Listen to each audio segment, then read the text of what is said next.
Oops. Don't need those.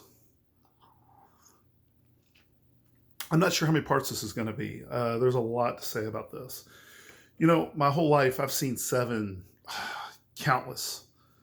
I don't know. I've seen it many, many times. And I've watched, I haven't watched Silence of the Lambs as many times. And I feel like, by the way, I want to make a quick recommendation.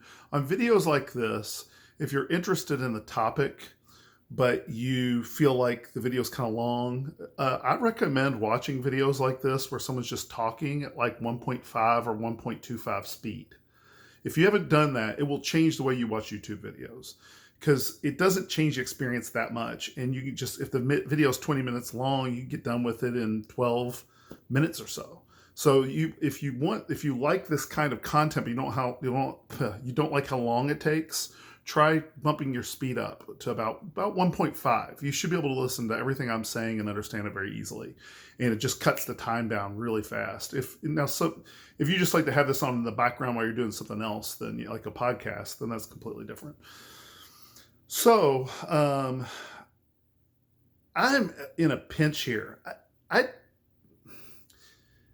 having seen Seven my whole life, if you had asked me 2-3 weeks ago which movie was better, Silence of the Lambs or Seven, I would have said Seven. No question.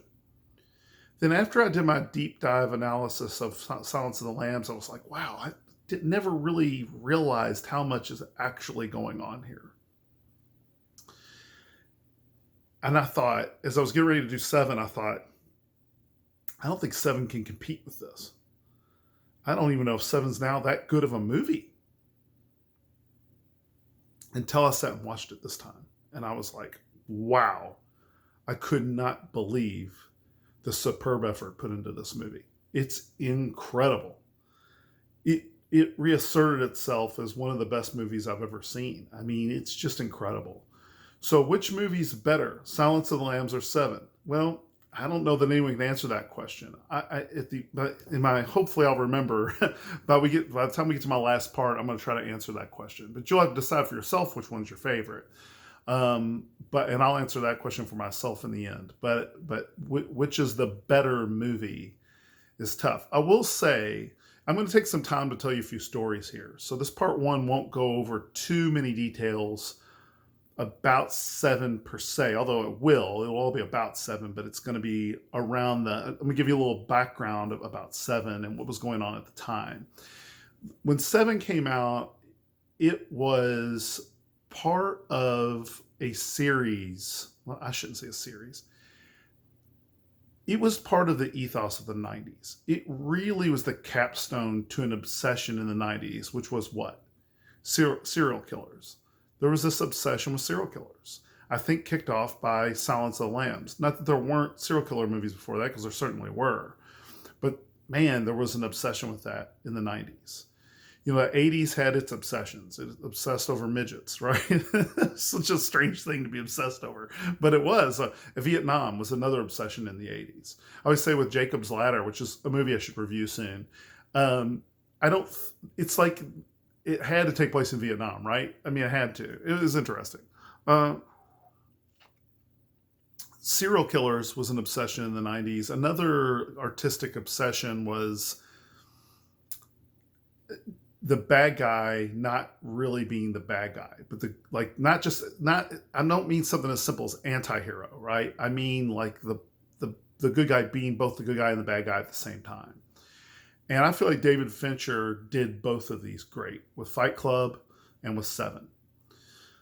But Seven came out at a time in my life where, I'll be honest with you, I look back at the early 90s with great fondness. But the late 90s, it was a rough time for me. It was a really rough time.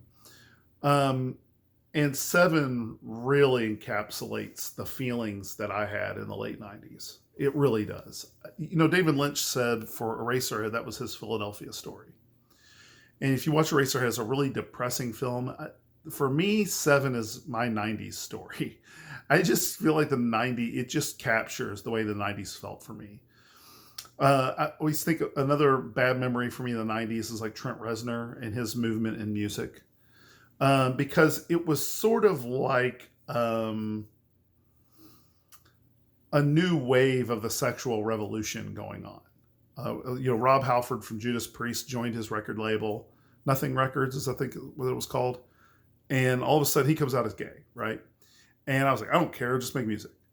And you had Marilyn Manson, and then Trent Reznor pushing the whole bisexual movement and everything. And then all of a sudden, two things are happening with everybody I know. Either they're going to make their own Pulp Fiction,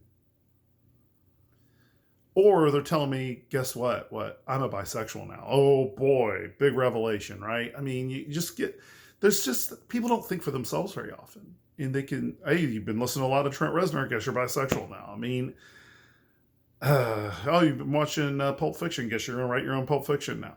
When Lord of the Rings came out, guess what? Everybody's going to be writing their own Lord of the Rings. I was pitched a lot of Lord of the Rings ideas. Not really pitched. You get what I'm saying. But nobody does original work like Se7en very often. And it tapped into this. Now, I want to say, I got a little story for you, and I hope you enjoy this. This was crazy. Well, maybe it's not crazy, but I don't know. I hope you enjoy it. I had a friend of mine invited me, this has to do with Se7en, had invited me to he said, hey, my cousin's having this barbecue at her house in the backyard. Do you want to go over there? And I was like, it's like her and her family. And I liked this guy. This guy was a friend of mine. I liked him, but I don't know that I want to meet his cousin. He had talked about her a few times. He's like, listen, she's single and cute. I was like, okay, sure. Let's head over. He was right. She was cute. And she had a food fight with her mother in the backyard, which I thought was also cute. I liked older women back then, so I actually found her mother more attractive. I'm not trying to be gross. I just found her more attractive than I did her. But anyway, we were in the backyard, and I'm leaving, and my friend's sister's boyfriend gives me a note and says, hey, it's this girl's phone number, cousin's phone number. I was like, okay, I didn't really ask for her phone number. He's like, yeah, I told her you said she was cute, and she said, well, give me my number. I was like, oh, okay. So, I said, well, heck, that just landed right in my lap. I'll call her, I said, let's go out for dinner and a movie. She's like, all right, cool. So we go, and the only movie that worth seeing is Se7en. Now, if you've seen Se7en, you understand that is possibly, maybe, the worst first date movie ever made. You don't see Se7en on a first date. So we were talking, and I think we were talking because it was just awkward. This movie was so dark. But I remember, to the end, we were glued to the screen. And we're watching it, and I remember going, we didn't talk in the last hour of the film. And I remember going, man, this is awkward to be with her watching this, but I got to see this movie again. This movie is really good. Again, I knew something special was going on. Some of these movies just tap into the spirit of the age, man. And that's what, you want to know what the 90s was like? Watch, if you didn't grow up during them, watch Se7en. It just, that emotion is there. Like that feeling of that time is there. Anyway, all right. So I'll finish the story. This has nothing to do really with Se7en, but I thought you may want to know how that ended with the cousin. So we're on our second date, and she says, yeah, now whenever I don't want to date a guy anymore, I'll let him know by giving him an obvious lie. I was like, oh, okay. And it's funny when you think about her doing that. When I thought about her doing that to other guys, I thought, oh, that's a good idea. Yeah, I'll just tell them a really, overt lie, and they'll know, unless they're just obsessed. And we were going to go out that Friday, and she called me on Wednesday, and she goes, yeah, I'm going to be sick. I was like, oh, it's not as funny when it happens to you. It was funny it was happening to the other guys. It's happening to me. It's not that funny. And so I was like, oh, okay. She made the right decision, by the way. I wasn't really shouldn't have dated anybody at that time. I was trying to get over an ex-girlfriend and all kinds of stuff going on. I was in a bad place. But about a year later, I had gotten a delivery driver job at this company, and At this time in the 90s, it was actually considered one of the best jobs you could get. That's like hard labor job. And I look, and I'm in her neighborhood, and I look, and there's a package for her. The ending of Seven, right? Nothing is bad in the package, I hope. And I pull up, and there her and her mother are in the front yard talking. And I've got a package for her. So I walk up. She doesn't recognize me because I'm in my uniform, I guess. And I hand her the package, and I go, "Glad to see you all aren't in a food fight." And they knew, it was like they knew immediately who I was. They went, "Oh, hey, whoa." Well, I didn't stick around to talk. I just, bygones are bygones. See ya. No big deal. Well, I get, my friend calls me. "Hey, she wanted you to know that she said hi. Like, she went out of her way to make sure you knew she said hi." I was like, okay. Failed experiment. Why go back, right? All right.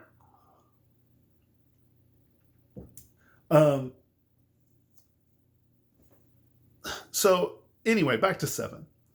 I just wanted to finish the story for you in case you were curious, because it had an interesting ending. And not entirely unlike Seven, right? A little package at the very end of the story.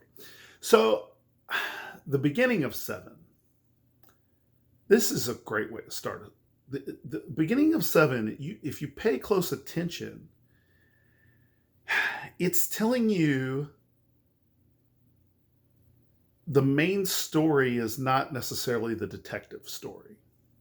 John Doe, the main villain, is not the main story.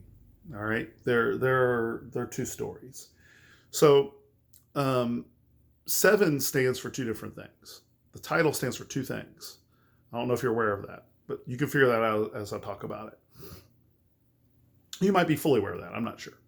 But so Somerset it starts out, he's in an apartment and he's looking, and they say he learns from another detective, yeah, there's a double murder or whatever.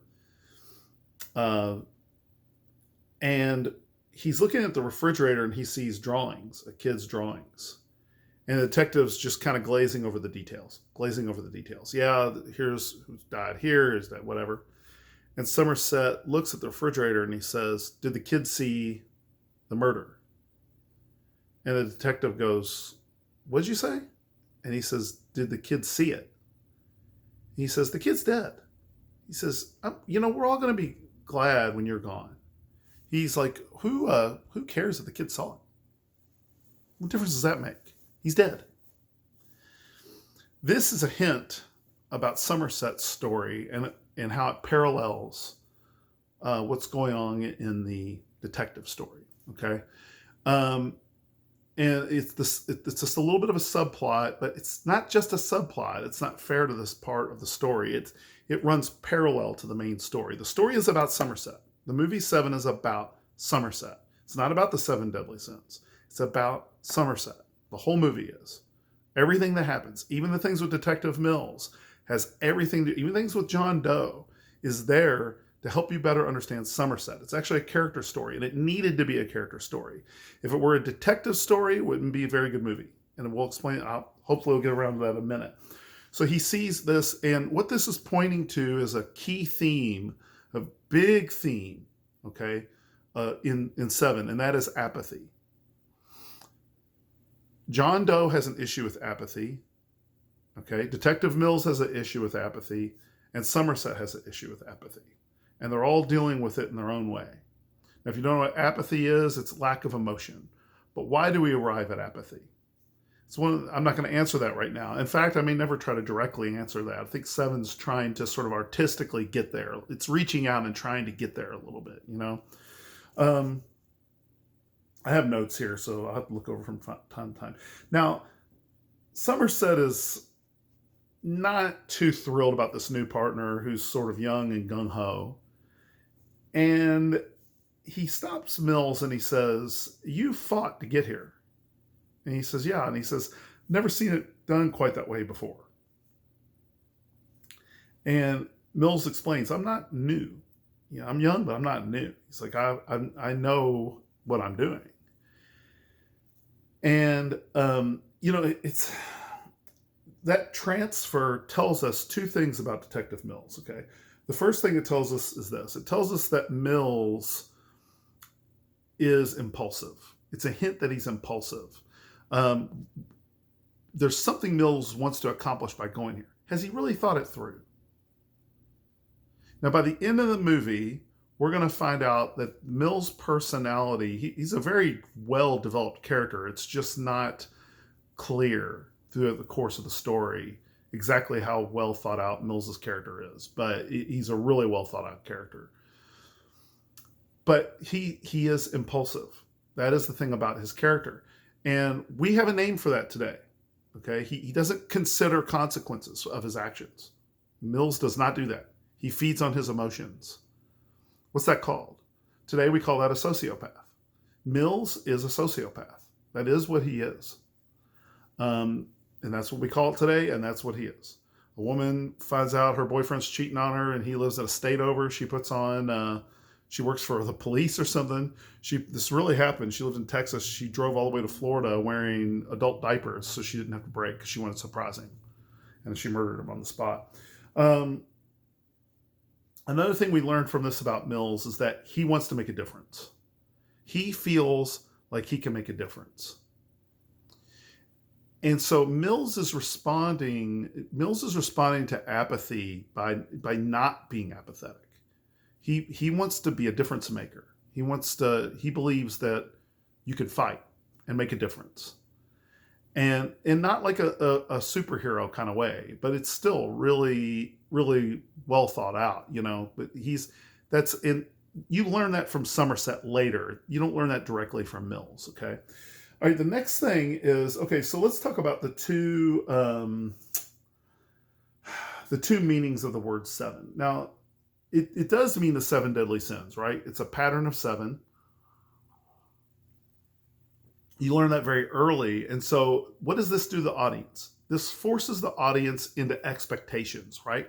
Oh, there's going to be 7 murders. Now think about that. If you've seen Seven, if you don't remember the first time you saw it, your expectation is, oh, we're going to see 7 murders. And they're so shocking that by the time you get to the 5th murder, you're going, wow, these last 2, what's left? You're keeping count of them as the story goes along, right? And these last 2 are, wrath. And, oh man, you're just, and that is the best kind of subversion of expectations. Give them expectations they want. The audience wants to see, like, what's going to happen with all 7 of these murders. Well, you're going to get 7 murders. Actually, you're not, but still, it just completely, it's one of the reasons the ending's so good, is the expectations they set up. Does John Doe complete this pattern? I mean, you can clearly see the pattern, and so it forces you to think that way. Really well thought out. The second thing that it means, it has to do with Somerset's retirement. Okay, it says he tells Mills, for these next 7 days, I need you to, do this or that. So it's telling you, it's hinting that the movie could be about Mills's last 7 days. Well, it is both. Okay, I think now this could be a stretch. But as I do these, I don't know how many parts this is going to be, as I said. As I go through 7, I'm going to be fiddling with an idea here. Now, this violates one of my rules. It's not my rule. It's just a general rule of hermeneutics, is you don't want to put too much of your own ideas onto the authorship. But sometimes being creative when you're watching something like this is important to try to figure out what the author is telling you. So I might be stretching this and reading into it a little too much, but I think it's possible that John Doe is the alter ego of Somerset.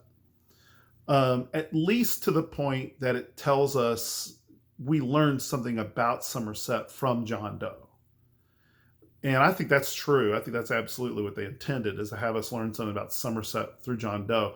But there's a couple scenes that seem to imply, from what I can tell, that John Doe is meant to be the opposite of Somerset in a way. Kind of interesting. And so it is referring to both. And finally, last thing I'll say here is at the gluttony crime scene, Somerset goes behind the refrigerator and finds a quote from Milton. And I don't remember what the quote is. It's something like,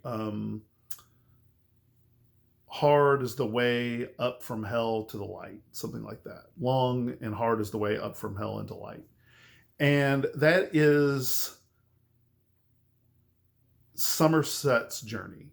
Okay. His journey is to escape the city. He's going to go, he says, what are you going to, he's asked by the chief of police, what are you going to do after this? He goes, I'm going to go far away from here. So this is what the 7 is about, his last 7 days before he gets to leave. But there's a way in which this we never hear the name of the city, right? Why don't we hear the name of the city? It's clearly probably allegory for hell. This city's just allegory for hell. This is his attempt to escape hell. And so that's why I say that John Doe is kind of a alter ego of him. So yeah, the Milton quote applies directly to Somerset's journey. He's going to get through these 7 deadly sins to make his way out. Pretty interesting. I could be wrong about that last part. I may be reading too much into it. I'm not sure. This may be quite a few parts. There's a lot to say about this film. I'm just scratching the surface. There's some incredible things to discuss, and we haven't even got to Greed yet. So long way to go. I hope you enjoy it. Like, subscribe.